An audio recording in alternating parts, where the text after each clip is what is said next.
Natalie Nidham, your host. Today I'm joined by serial inventor and biotech entrepreneur Omid Moghadam. We unpack Auria, a tear-based screening for breast cancer. Why tears, that's right, those tears that come out of your eyes, offer a cleaner protein signal than blood, what screening is and is not, and how a simple, affordable test can move women to timely imaging. We also take a peek at what's next. More cancers on the roadmap, a future diagnostic version, and radiopharmaceuticals that deliver radiation directly to tumors. Omid has offered listeners of this podcast a discount on the test when you go to auria.care, that's AURIA.care, and use code NAT20. This episode is brought to you by Timeline, Qualia Senolytic, and Manukora Manuka Honey. All of these have very special offers just for you. Check out the show notes below for details and enjoy the show.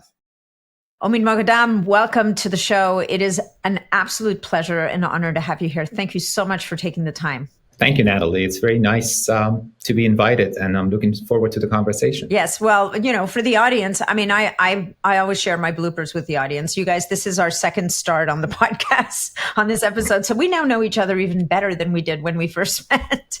You have an incredibly varied background, but a lot of it, all of it in innovation and in IT, in photography, in imaging. I wouldn't even call it photography, like imaging, Intel, Kodak. And yet you've now taken on this as an entrepreneur, you've now taken a completely different direction in many ways to what you used to do. So can you help us to bring us along a little bit on your journey? And I, you know, in our discussion, it seems to me that your personal experiences with your health, your father's health, your mother's health has played a role in this evolution, even in the many, many years that you were working for these big companies like Intel and Kodak, and now, you know, in a completely different world. But I think biotech and healthcare has always run as a thread through it. It has, and I've always been fascinated with inventions and new things, even since as a child.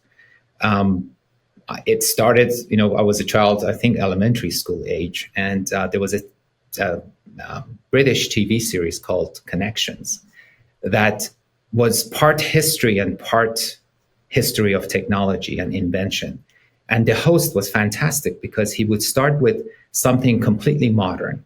And then during the 60 minutes of this show, it would take you through all the steps and all the small inventions that had to be made over hundreds of years or even sometimes thousands of years for us to have that piece of technology available to us. And that fascinated me.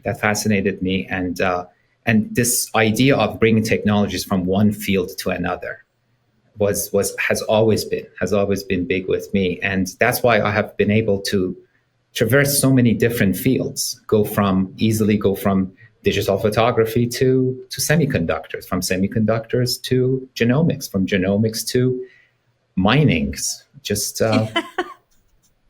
It's all, and it is all this sort of like this golden thread of invention that goes through everything. And it has to do with data, it has to do with pattern recognition. And I'm glad that, because I wasn't sure what I wanted to study when I went to university.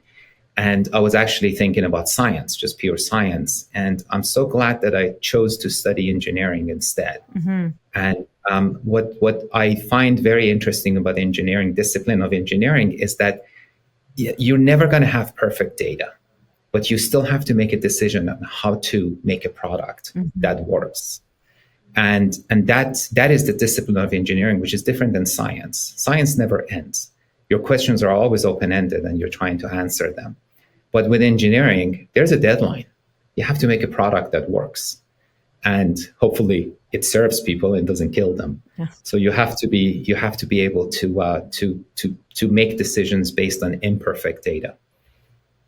Yeah. No, I've actually never heard it expressed quite that way before, but that's a very interesting distinction between the two. And, when you look at engineering, like it is, even within engineering, there's so many different disciplines. And I always say that some of the best people, these biohackers or longevity enthusiasts, people who like to be ahead of the curve and do their own experiments. And they're like, well, I'm going to do this and I'm going to do that.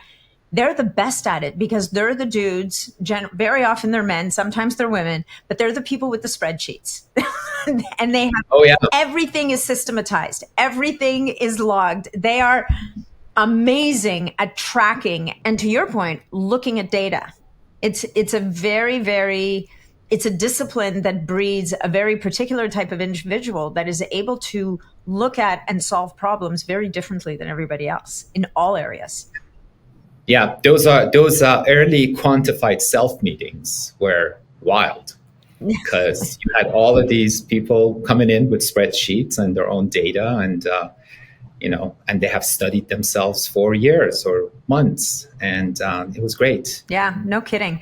So did you know you were going to be an inventor? Is it like, were you one of those little kids that says, I'm going to invent stuff? And were you always inventing when you were a little kid, making things? I was actually on that. I came up with some stuff that my teachers actually dismissed. And I was a little pissed because later on I saw them in like engineering magazines done by like an adult. Wow. Like, yeah. Yeah. Well, teachers don't always have the vision of or the ability to see vision in a young child. Sometimes it's a special teacher who can do that, right? So that's true. Overcome their own biases and recognize genius in a young child. So in helping the audience to understand the leap that you took from, you have your own inventions in the tech world, in the imaging world, and in a very varied space. And now moving into a world where you've kind of taken on the mantle of an entrepreneur in the biotech space. I guess we would call Namita a biotech company. Yes? It is, yeah. Yes. So moving into the biotech space, which is probably a bit of a leap, my understanding is you have some very personal experiences that kind of moved you in this direction, from your mom contracting cancer and yourself even. Yes. So my mom was a 13-year cancer survivor, and until she wasn't, until the cancer came back. And sorry. And it is a part of life. We're lucky that we had those 13 years with her, because normally without these inventions and without new technologies and new drugs, it would have not, she would have, we wouldn't have those 13 years with her either. So right there, that, and then I had a small case of cancer myself that was caught very early, thankfully. But again, just basically going through the process of being a patient, looking for diagnosis, looking for treatment, and going through that, and also the 13 years that we went through this with my mom, basically opened me up to this field. And when I made the decision to go back into healthcare and go back into medtech and genomics and proteomics and diagnostics, cancer was a natural for me. Hey guys, I've created a free gift to thank you all for being here and for being a listener of this podcast. I've put together a list of my top 5 peptides. So all you have to do to get your copy of that is to go to natnidham.com/top 5. And that's it. Let's get back to the show. When you started this, Namita, did you come across the technology first, or did you go out looking for something to solve a problem? It was a bit of both. I was looking for cancer, and then this technology sort of fell on my lap, basically. I can give you a little history of sort of where it came from. Yeah. This is not original work by Namita. What happened was that there's a long academic work that's been done in this space. It started in mid-2000s when I was still working on semiconductors and microprocessors for Intel.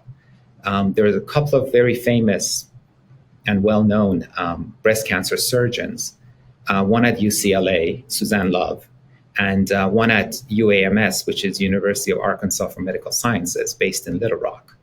And they were both independently, and then later they met at a conference and joined forces. They were looking at markers, early cancer markers that are found in alternative fluids of the body, not necessarily blood.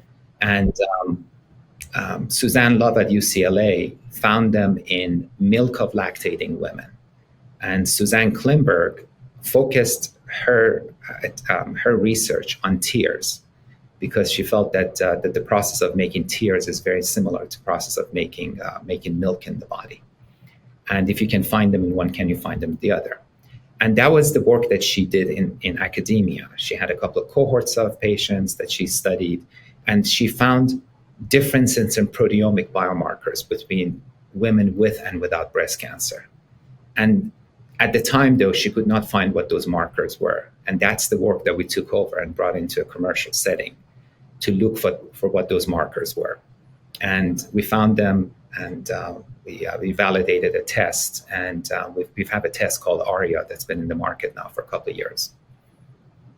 That is just fascinating. I mean, the idea that, it's funny, like, I don't think we think about tears.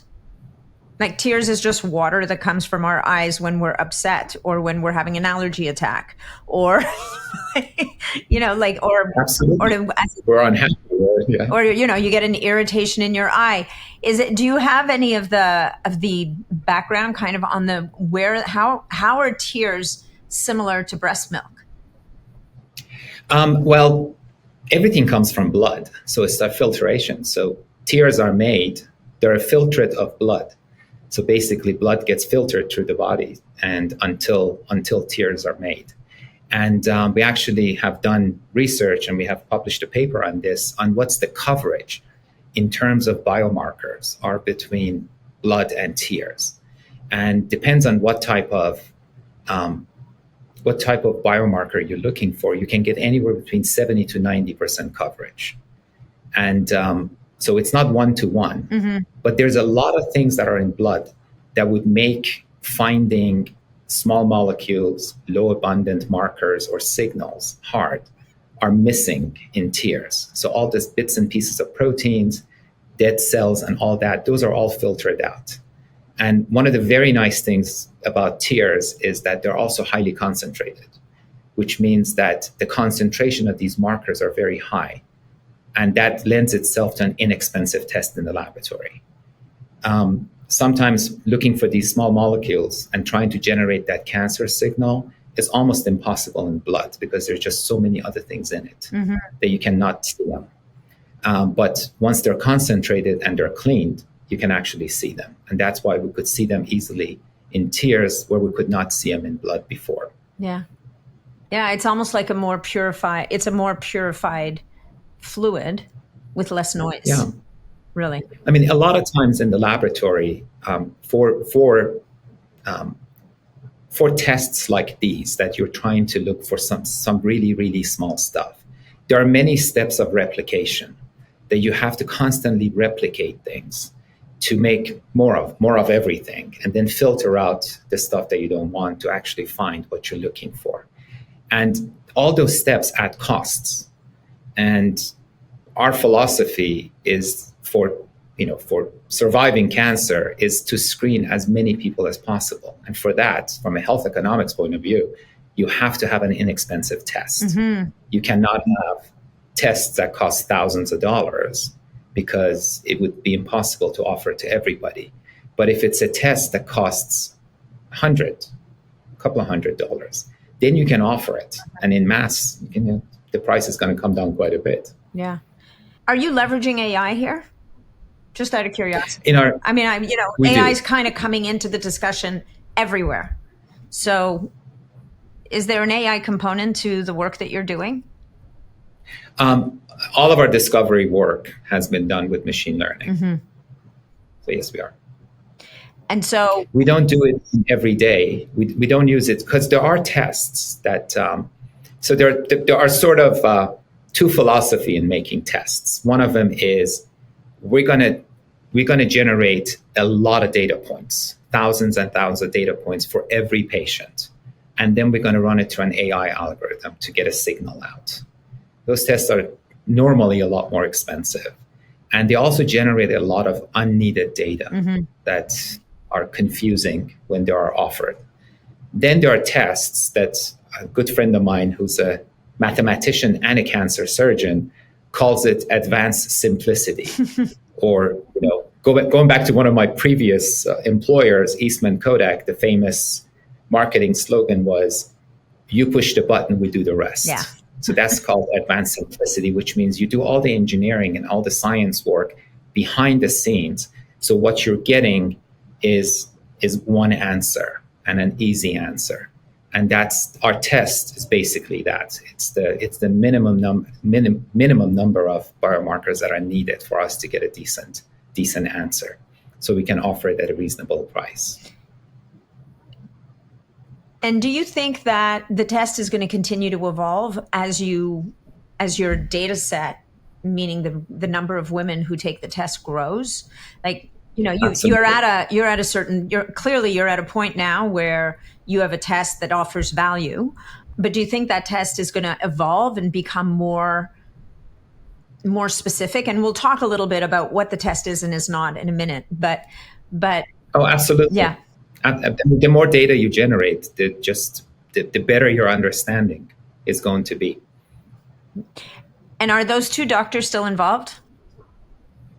Dr. Klimberg is. Dr. Love sadly passed away from cancer. Oh, dear. About 8 months ago. But Suzanne Klimberg is still involved with us. She's one of our medical advisors. And she has moved on from UAMS. She's now the head of oncology at UTMB. Wow. Heavy hitter. So the idea with this test was definitely about early detection, right? It is. And so with early detection is really fantastic. And it comes with a different set of, I don't want to call them problems, but a different set of challenges, as it were. And I want to take us to a conversation we had before we even hit record, which is about this test being a screening test versus a diagnostic test. And I think that, when I first heard about the test, it wasn't necessarily very clear to me that was the case, or what is the distinction between those two things. So maybe you could talk about that a little bit, because I think it's a really important point because look, at the end of the day, a $200 test to do advanced screening on breast cancer, that doesn't involve the compression of body parts and getting irradiation, is pretty darn sexy. So let's kind of unpack a little bit what this test is, what it isn't, and what it's really doing for us. Right. Bit of a sort of like a history of the diagnostic world. I mean, the lab business is about 100 years old, and it was established to find parasites that do not belong in our bodies. Okay. And life was a lot simpler when you're looking for a virus or you're looking for some sort of microbe or germ that's in your body, because at that point, the answer you're giving is binary. Either this parasite is present or it's not present. Mm-hmm. And that's why we have false positive, false negative. So all the language that we have comes from the diagnostic world.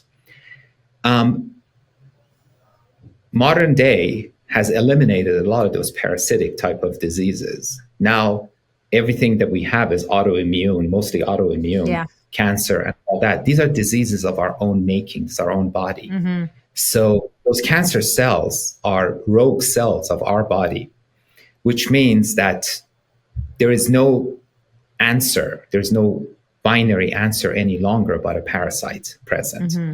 So when you're screening, the screen is not supposed to tell you whether you have the disease or not. The screen says there might be something going on, and you have to look for further evidence to rule it out or rule it in. And there's a colonoscopy, for example. That's a screening tool. Cologuard is a screening tool that sends you to get a colonoscopy. And mammograms, as imperfect as they are a screening tool. Mammogram doesn't tell you whether you have cancer or not. No. It says whether there is something there or not, and then it has to be biopsied and then eventually sent to a laboratory to be looked at underneath the microscope for eventual diagnosis. And the screening tools are useful because they can, when you're designing them, let me take a step back. When you're designing a screening tool, you're trying to cast the widest net possible, because the worst thing a screening tool can do is miss what it's looking for.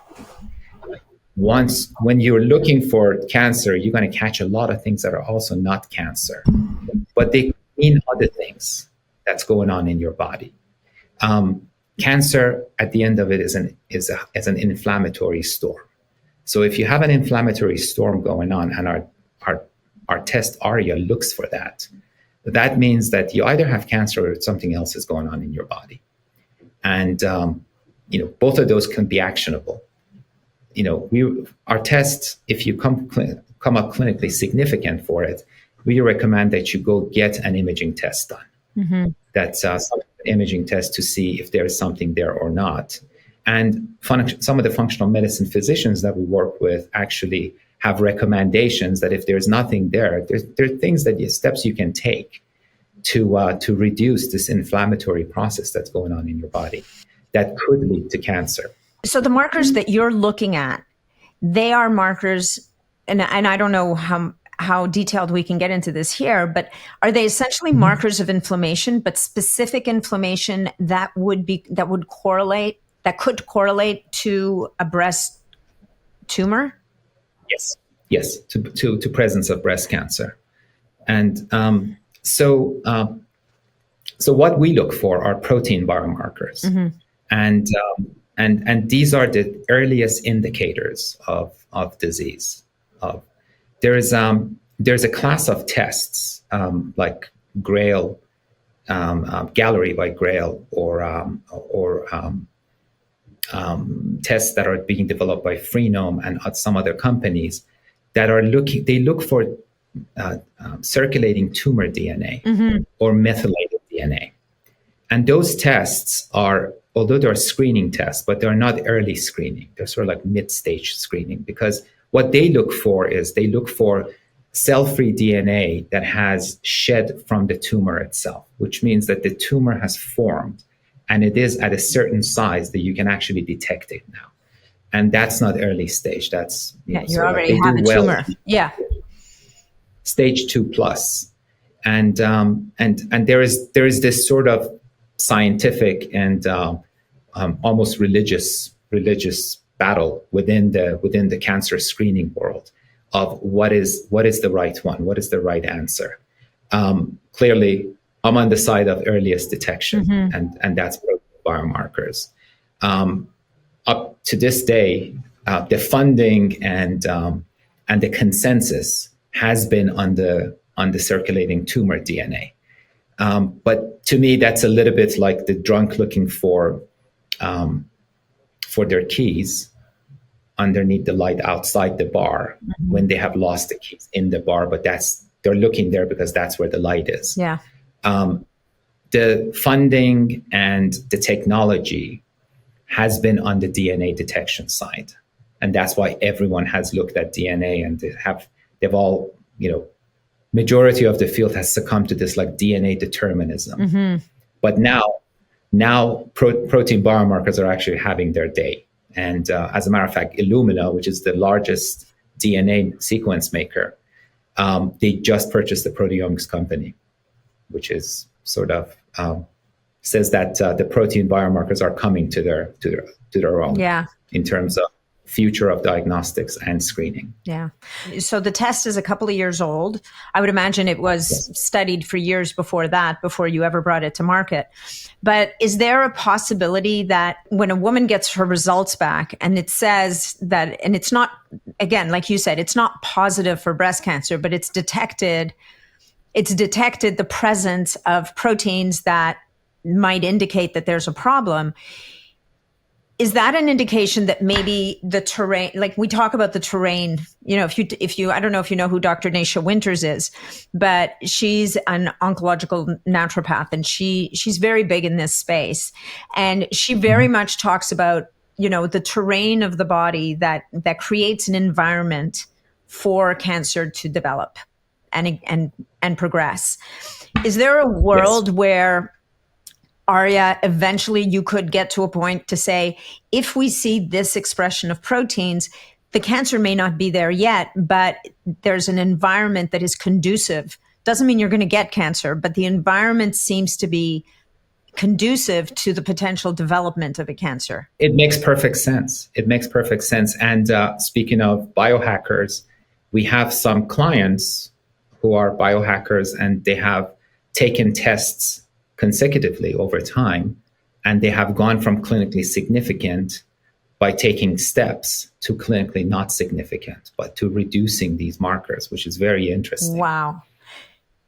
And so are you able to share any of the strategies that they're tapping into to do that? Because that's a really interesting conversation, right? Because that changes the conversation from we're looking for a positive, we're looking for a tumor here, to maybe what we're looking for is that the storm is building. We're looking for the conditions for the storm. And so if all we have right now are the conditions, but we don't actually have the storm, are there things that we can do to address the development of that storm, to prevent it from happening to prevent it from progressing? I don't know the details of what they have worked on, but it makes sense that it makes sense that you can do that, because it's the suppression. I mean, what leads to cancer? It's we have rogue cells all the time, and our immune system, if it's strong, is destroying them.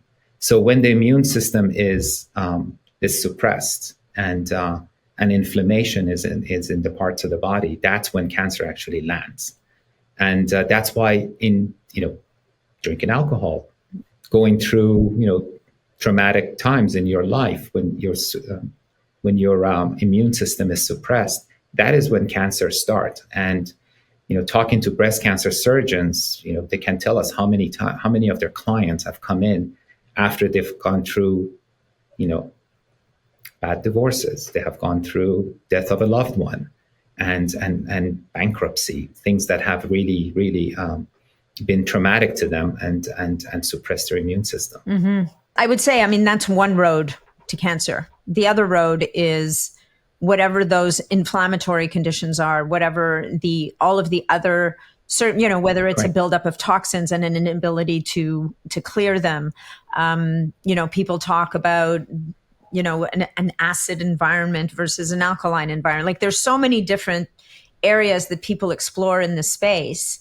If we could avoid being scared to death and having just that report be the trauma, but take it, right. You know what I mean? Like, if you get like I recently did another test, nothing like Auria, but again, this is a test that is designed to detect markers that would indicate a cancer at stage 0.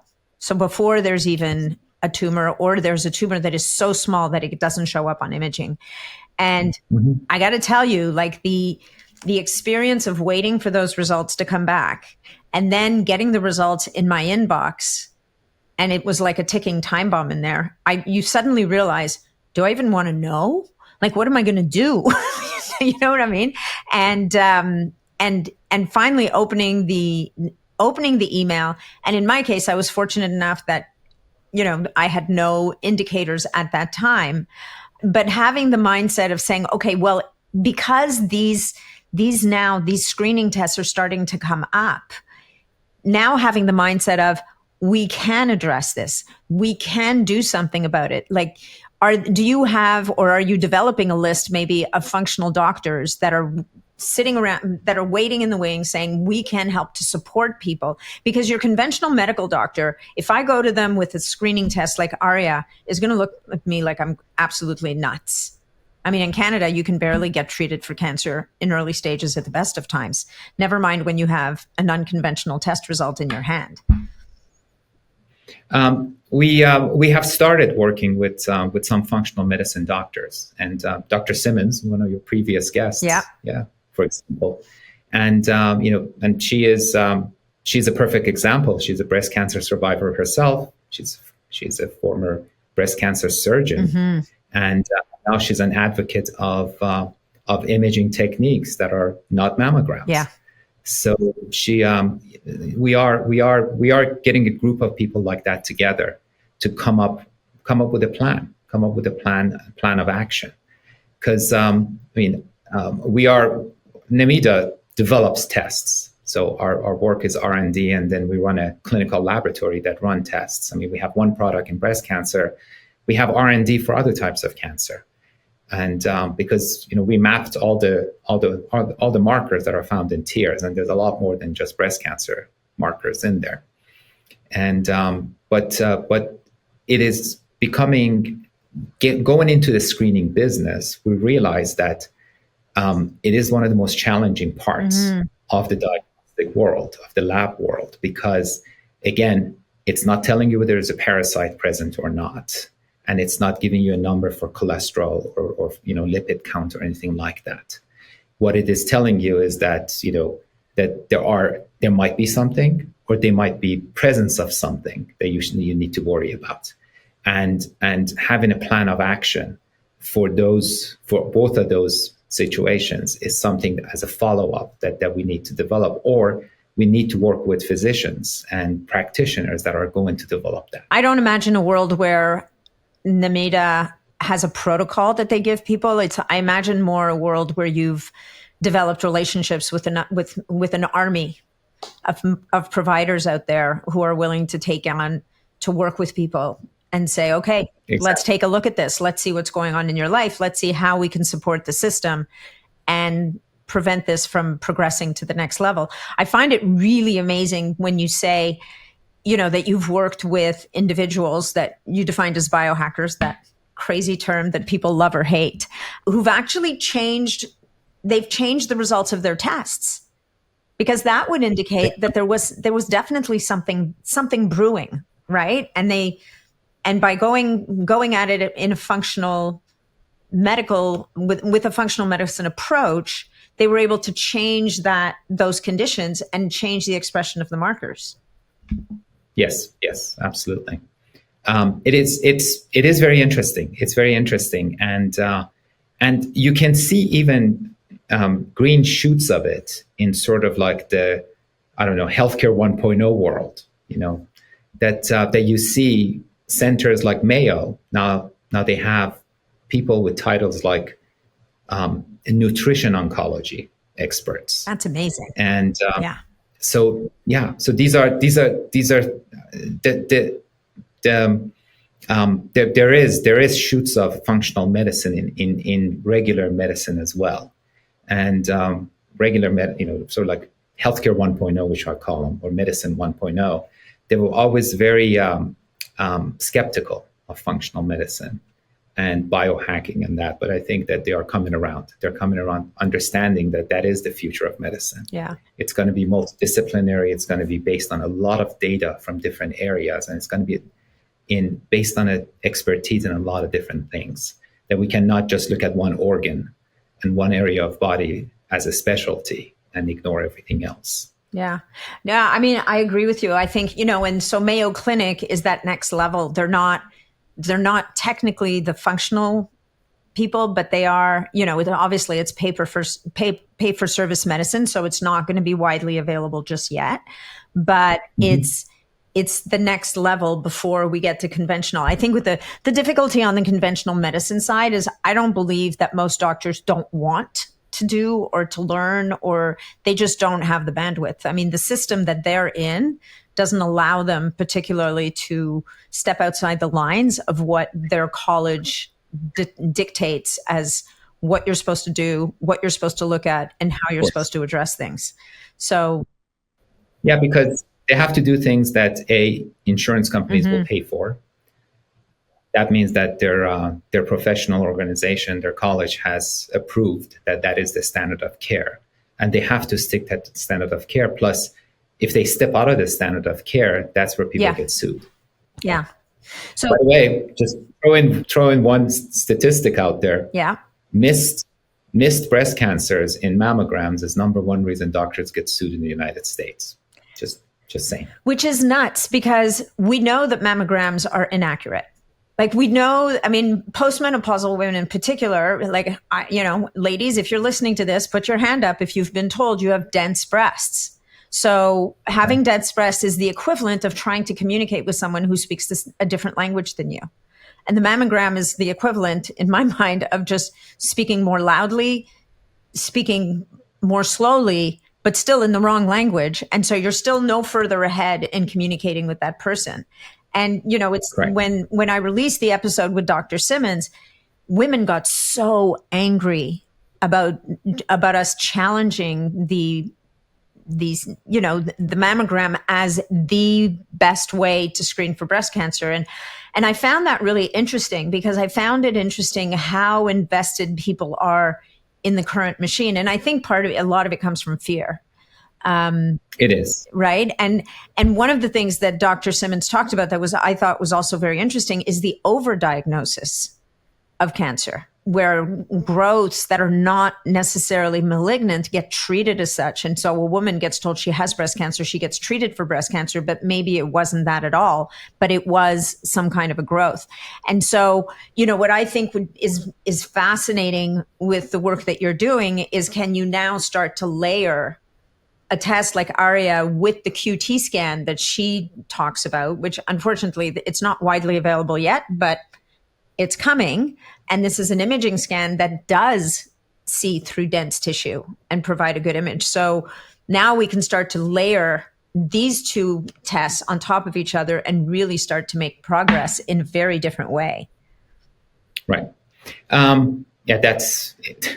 It's a multi-layer thing, but let me do my favorite thing, which is talk about history. Yes. So the very first recorded case of breast cancer, malignant breast cancer, was reported by Herodotus, 5th century BC. Yeah, it's crazy. And it was the Persian queen Atusa that had a lump. So she felt a lump. Just remember that. And she felt a lump, and a Greek surgeon operated on her, removing it, and she lived as a result. So that was 5th century BC. So from 5th century BC to about mid-1980s, that's how you found your cancer. Yeah. You felt something. And for you to be able to feel something, it has to be like 2 centimeters. So it has to be, it has to have a growth, decent sized growth. And by the way, to this day, most cancers are still found that way. A woman feels something, a lump, not by widespread mammography. Mammography is still under 50% in terms of finding new cancers. So in mid-80s, one of my former employers, Eastman Kodak, invented a new type of X-ray film that was much more. It had much better resolution than a regular X-ray film. And for the first time, they could actually see early calcifications in breast X-ray. That's where mammography was born. And so we went from having nothing, 5th century BC technology, to mid-1980s, and all of a sudden we could see 50, 60% of cancers early. That was great. That's a win. So this technology, it was a huge win. It was a huge win, and it took off, and it sort of created its own constituency of breast radiologists, their own organizations, Radiological Society of North America, and then advocacy groups like Komen, and so on and so forth. And, there was nothing sinister about what they were doing. No. It was a new technology. They were pushing it because they felt it would save lives. And the problem with things like that is that once they establish themselves as a way of doing things, it's very hard to replace them. So, and that is where we are right now. Yeah. I feel that in the next few years, there's going to be enough data on alternative methods that the mammogram first screen for breast cancer is going to be challenged in a major way. Yeah. And if you think about it, like we go back in time to IBM mainframes. That's how computing was done. It was a big iron, very expensive, with experts sitting in a big building. And anyone who wanted to do anything had to come to that building or dial into that building somehow. PCs, phones, distributed computing completely changed the paradigm. So now we all have computing power with us at all times, and access to data and the computing power that comes with it. Screening today is basically mainframes. It's IBM mainframes. Expensive buildings with expensive people in it, with expensive equipment. And you have to go to them, which means you have to establish a relationship other than your GP with another entity. And that's where most people in the US drop out of the system. Yeah. That 50% that never show up to get screened is at that point, because people have to take a day off. They have to find a place to get these screening things done. And there's a shortage of that. There's not enough of those centers to screen everybody. Now that the cancer is moving from older populations to younger populations, we need to screen more people. And there's just not enough money. There's not enough physicians. There's not enough radiologists. There's not enough people to do colonoscopies. None of that is available in the numbers that we need. So the paradigm has to be inexpensive tests that can be done anywhere, at home, at the clinic, anywhere that you can. And in a health fair, that screen as many people as possible, and then send people in for the more expensive screening. Not everybody, but people who are clinically significant. And if you can't find anything, then you can do the functional medicine follow-up to actually keep people out of getting cancer. It's a very elegant path, right? If once you can get people's heads around this, once you get, like, how hard do you think it's going to be for insurance companies or for health systems to get their heads around a test like ARIA and say, yeah, this is an amazing screening tool, because in many ways it might help us to do a better job of deciding who needs to be screened, who needs to go to the next step, which is going to cost us more money, and maybe save people from doing that more invasive screening.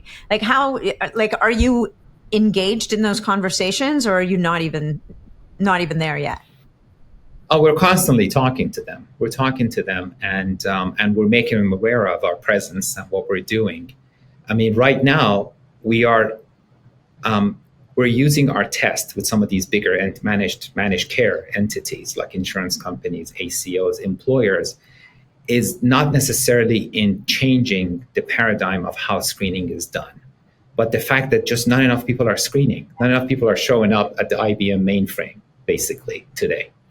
And they're looking at using our test as a catalyst to get people to go screen. Yeah. There's also a serious shortage of radiologists now in the United States, and I think around the world as well. But some of the larger systems, some of the larger accountable care organizations in larger cities have somewhere between 9 to 12 month waiting periods now for that screening mammogram. Wow. And a cancer can go from stage 1 to stage 4 in 9 to 12 months. And so finding a way of stratifying that risk and getting people who are riskier there first is another way that they're looking at our test. I have a question. So does ARIA distinguish between a more advanced or just, like, is it, at this stage of the game, is it a yes or no, or will the results show up differently if someone actually has a tumor? It's a yes or no. Okay. So we are a screen, basically clinically significant or not clinically significant. Cologuard is the perfect example of that. Cologuard doesn't tell you whether you have colon cancer. It says whether you need to go get a colonoscopy. Okay. ASAP. Okay. Do you think there's a world where maybe one day that will become more refined, or that's just not? Absolutely. Yeah. Oh, it doesn't have to be. You mentioned AI. So we've been running AI on our data, and we now have a target that of a formulation of our test that can be a diagnostic that would say whether you have cancer or not. Wow. So that's very exciting. That is very exciting. So more to come. More to come. Oh, absolutely. Yeah. What other cancers? I know that you mentioned earlier you're an R&D company, so now you're looking at what are the other types of cancers that you might be able to pick up in tiers as well? Do you have a list of those, or? We have 5. So we have targets for 5 of them. And what I mean by targets is that we have a series of proteins that we need to put through studies. Mm-hmm. That's after the first round of studies, you cut off and actually make you make a list that these are the possible markers that can go into your assay. So that's what we have. 5 cancers. So it's colorectal cancer, ovarian, pancreatic, melanoma, and did I mention ovarian? Yep, you just did. And prostate. Yeah. Wow, that's quite a list. That's amazing. I mean, yeah. And the 6th one is our 6th project is the diagnostic version of breast cancer. Mm-hmm. This is so exciting. I'm more excited now than I even was before. I mean, this is such a fascinating area, and so much of the innovation that comes out that, frankly, I talk about on this podcast is so expensive. And to come across a company that's been able to develop a screening tool that is affordable for people it's amazing, right? Because I think that it just shows, to me, it shows where your heart and soul lie. Because you could have said, look, this is innovative, this is screening, this is brand new. It's going to cost $800. Like, it's just going to cost that much. And yet as a company, and as an entrepreneur and as an innovator, you've made a decision that, our going in position is we're creating something that is accessible to the greatest number of people that we can make it right now. Absolutely. No, that is our goal. Our goal is the least expensive test possible, so we can test as many people as possible. We even at one point, looking at it from my desk, at one point we even transferred our test to a cartridge to make a disposable one. Oh. And we could actually see them. We could actually see the markers on these paper cartridges. So one day it could be over the counter. Yeah. Well, I mean, you can see that, right? I mean, it's pretty, I mean, it's high tech, but pretty simple in its execution. Yeah. So, yeah. As my friend calls it, advanced simplicity. I like that. Yeah, I love that term. I'm totally stealing that. Yeah, 100%. I think that should become part of everybody's language. Advanced simplicity is a beautiful term that I think we all need to get our heads around. So, looking beyond your work at Namita Lab, what other emerging innovations in health tech or biotech do you find the most exciting? Like, when we look at, I mean, it could be AI, it could be gene editing, it could be anything. What do you think is most exciting out there, other than the work you're doing, which is plenty exciting, by the way? So another area that I'm really excited about is use of radiopharmaceuticals in treatment of cancer. So radiopharmaceuticals are radiation emitting drugs that are injected to the patient, and they go directly to cancer cells. They attach themselves to the cancer cells and kill them using radiation. And it is a fascinating field.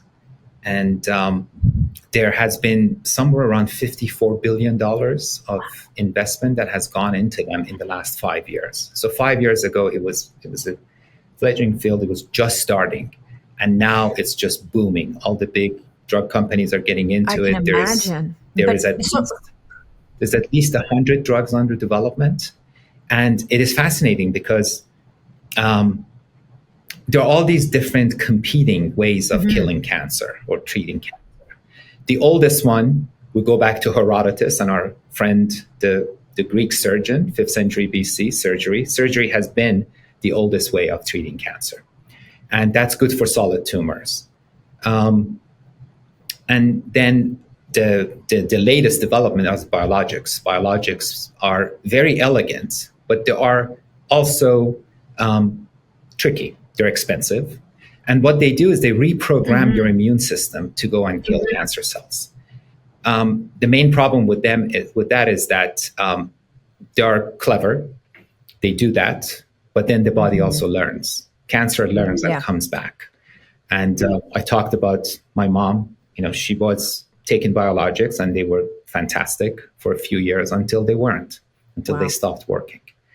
And This is different. This is just killing the cancer cells. You're not doing anything elegant. You're not playing any tricks with the immune system. You're just delivering radiation right to the cell because you know exactly what sort of a connector you need to put there that goes to that cell. And it's better than external radiation because we do have external radiation today. The problems with external radiation is that you have to have a beam strong enough that burns through a lot of healthy tissue to get to cancer. And you have a lot of things that you're destroying on the way there. And then there's chemotherapy. What chemotherapy does, very inelegantly put, it poisons the whole body, hoping that it kills cancer first. So radiopharmaceuticals to me are extremely elegant. And they're less expensive than biologics. They don't have that problem of that the body reprograms and understands what the cancer is and cancer comes back. This thing basically just kills I have questions. cancer cells. So when you administer a radiopharmaceutical, is it administered directly in, like, do you have to be able to have access to that tumor? Like, are you depositing the drug right in the tumor, or? No, you're not injecting. It goes into the bloodstream. Wouldn't the radiation affect the rest of the body along the way? That's where the design comes in of the drugs. And no, it doesn't. It doesn't because there's a modeling that goes around with this, and that's the part that I'm involved in. So I'm a co-founder of a company called Rapid Dosimetry, and dosimetry is how you dose these things. And the modeling that comes along with it has all of those things in it. That once you inject a drug, how is this going to disperse itself? What is the half-life of these particles, and how are they going to get to the site, and how is it going to go through the body? The technical term for it is the pharmacokinetic of the drug.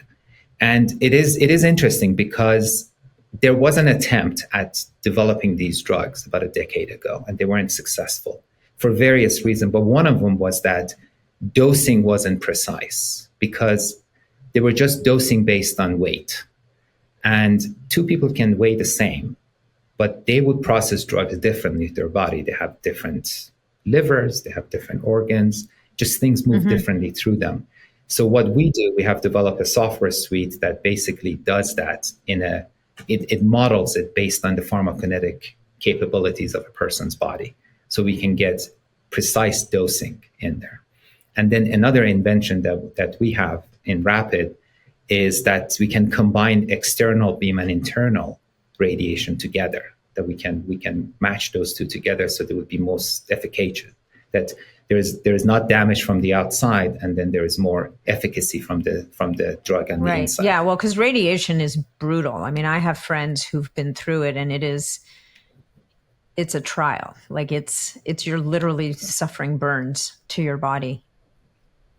Yes, it has to be strong enough that basically burns everything to get to cancer. I hope that one day we'll look back at it as a very primitive version of, and it sounds like the rapid dosimetry, maybe. And so in calculating the half-life of the pharmaceutical, you're basically making sure that once the tumor is gone, that radiation is gone with it. Well, yes. I mean, eventually it goes through your body and it gets dispersed. Okay. Yeah. Well, this is fascinating. I mean, I think I could probably sit here and talk to you all day because there's more to discover. How far do you think you are from being able to deliver radiopharmaceuticals? Like, how is this, like a 1 year, 5 year, 10 year, or it's too soon to tell even? There is already alpha emitters. So these are alpha particle emitters. I think there's at least 2 of them on the market already. And there's going to be more of them because one of the things that we're doing at Rapid, we're helping drug companies go through their FDA trials. And we pretty much work with 90% of the market right now. And there are a lot of drugs in phase 3, there's phase 2, phase 1. It's a huge coming. growing field. Yeah. Yeah. And by the way, there's manufacturing of these things is going to be important because you have to manufacture them and then you have to ship them within a day to be used. And Toronto has a big manufacturing Isn't site. that special? Amazing. Well, maybe you'll come to visit sometime. All right. Fast forward to the future. What's your legacy?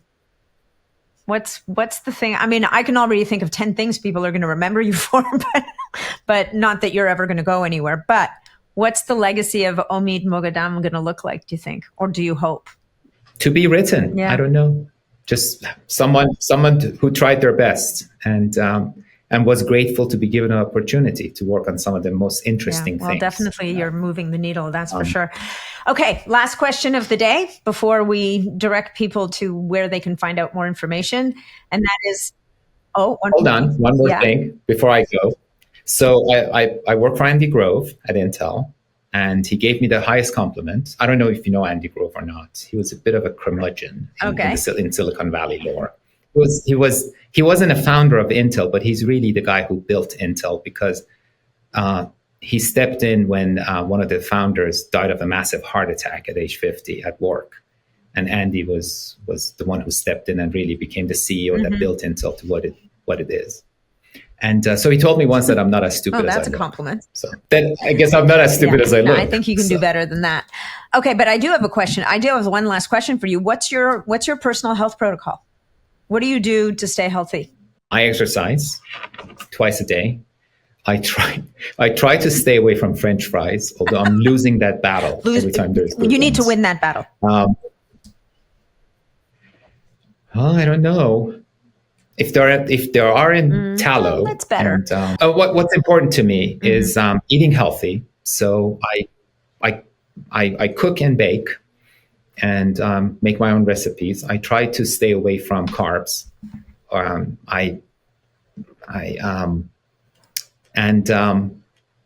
Try to get good sleep, but I have too many things running through my head, so that's kind of hard.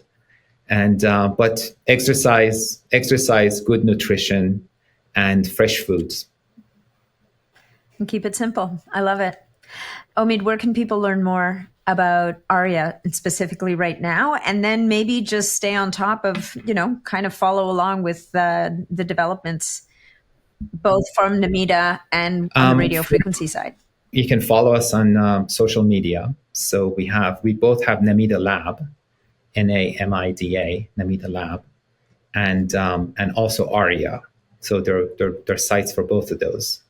And the website for ARIA is auria.care, AURIA.care. And Namita Lab is namitalab.com. Guys, if you're running over there to get yourself a kit, you can use code NATH20. And that'll save you some money on a test that's already pretty affordable. But so that's NATH20 at auria.care. And now, over to you. Okay. So Namita is the Japanese word for tears. And so we work, our medium of work is tears, but there's another layer to this. There is a bridge in Tokyo, even to this day, that was in the Edo period, so around 1800.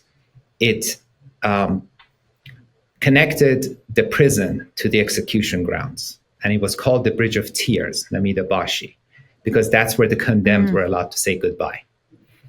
And for us, that bridge is a metaphor for cancer. And so we were hoping to use tears to end the tears that are shed over. That is unbelievably beautiful. That is incredible. Thank you. Wow. Mic drop. And we're done. Thank you so much for your time. Thank you. Yeah, well, more importantly, really thank you for the work that you do and the passion that you bring to it, because I think your legacy is you are going to make a massive, well, you're already making a massive difference, and you're going to make a massive difference in this early detection and better treatment of a disease that, as you said, it's changing the game already, right? It's affecting people younger and younger. And so therefore we have to up our game as well. So thank you for all that you do. Well, thank you. Thank you. You're very kind.